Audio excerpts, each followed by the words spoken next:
nandito na naman po tayo sa kusina ni Ako Nani Vlog. Ito ang ating menu sa araw na to. Bok choy, stir fry na may kasamang tofu. Ayan, naka-deep fry yung tofu nito. So, napakasarap. Healthy diet tayo guys ngayon. So, kung makita ninyo, ginamit lang natin dito ay meron tayong mushroom.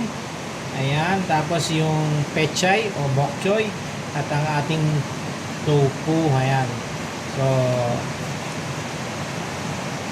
enjoy na naman tayo dito sa ating kusina. Tuloy-tuloy tayo ngayon.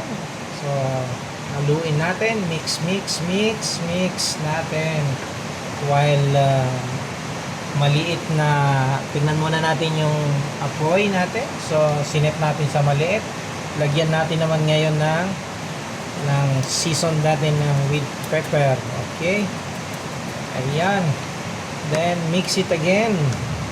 Nasa final touch na tayo guys. So, ayan. Diba?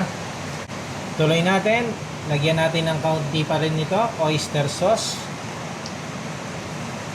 A little dip. Okay. A little coloring from the oyster sauce. Additional more. Okay. Ayan. Ayan guys. Small lang yung ating ginawa sapagkat trial na naman natin to dito sa ating kusina. Test recipe na naman po natin ito guys. Ayan, habang tayo ay nakabakasyon. Enjoy and cooking with the family. Ayan. Okay, continue tayo. Lagyan natin ng seasoned ng pinch of as little salt. Ayan, additional taste and flavoring.